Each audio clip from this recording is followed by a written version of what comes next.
जब कायर व्यक्ति अहिंसा परमो धर्म कहता है तो उसे क्या कहेंगे? भारत में जो सर्वश्रेष्ठ बुद्धि संपदा थी, सर्वश्रेष्ठ पुरुष थे, वे शस्त्र त्याग कर सदियों से सन्यासी बनकर जंगलों, पहाड़ों, गुफाओं और हिमालय में जाकर बस गए। जो लोग संसार में रहकर सर्वोत्तम योगदान दे सकते थे, जो सक्षम और सामर्थ्यवान थे, जो ज्ञानी थे, मेधावी थे, प्रबल और प्रतापी थे, उनमें से बहुत बड़ी संख्या में संसार छोड़कर मोक्ष प्राप्ति को चल दिए। जिनकी जरूरत संसार में थी, उन्होंने संसार और गृहस्थी छोड़कर वनवास किया, गुफावास किया, हिमालयवास किया, ध्यान किया, साधना की और न जाने क्या क्या किया। यहां देश में, शासन में, समाज में बड़ा खालीपन उत्पन्न हो गया।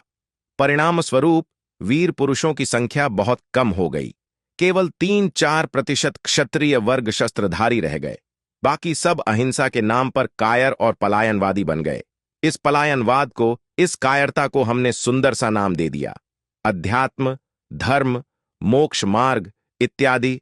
हमारा चिंतन, हमारा दर्शन, हमारा मार्गदर्शन इच्छाओं के विरुद्ध रहा, महत्वाकांक्षा के विरुद्ध रहा, ऐश्वर्य, सत्ता, वैभव, समृद्धि, धन के विरुद्ध रहा।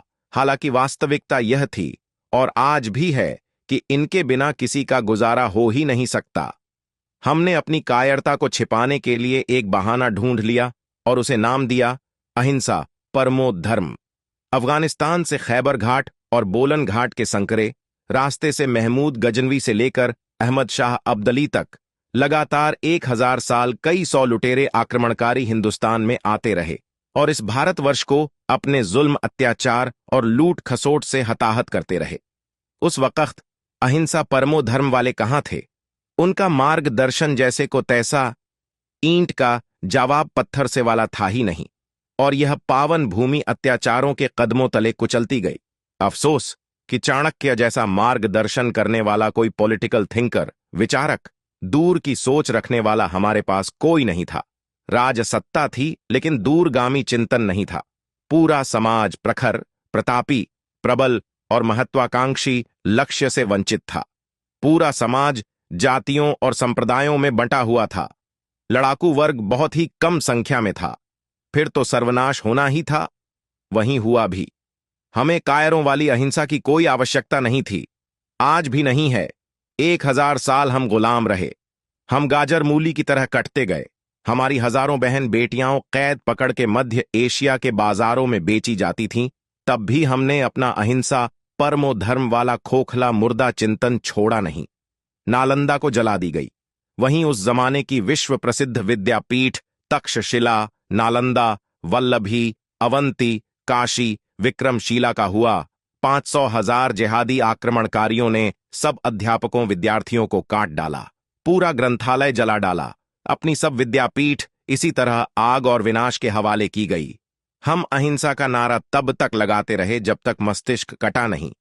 बहुत दुख और एक दर्द होता है यह सब कहते हुए। अहिंसा परमो धर्म की नहीं, तब आवश्यकता थी दूसरे मंत्र की। आज भी उस मंत्र की हमें सख्त जरूरत है। वो मंत्र मैं आज 100 करोड़ हिंदुओं को, आप सब भारतवासियों को देता हूं।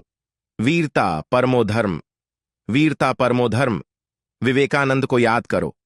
क्या कहा था उन्होंने? विवेकानंद ने कहा था, शक्ति ही जीवन है, कमजोरी मौत है। आज शक्ति सैन्य बल में है, धन बल में है, कूटनीति में है, टेक्नोलॉजी के ज्ञान में है। इन सारी शक्तियों से ही अपना भारत महान बन सकता है। बड़ी बड़ी डींगे मारने से ध्वनि प्रदूषण के अलावा कुछ भी नहीं बढ़ने वाला। शांति काल में अहिंसा श्रेष्ठ है।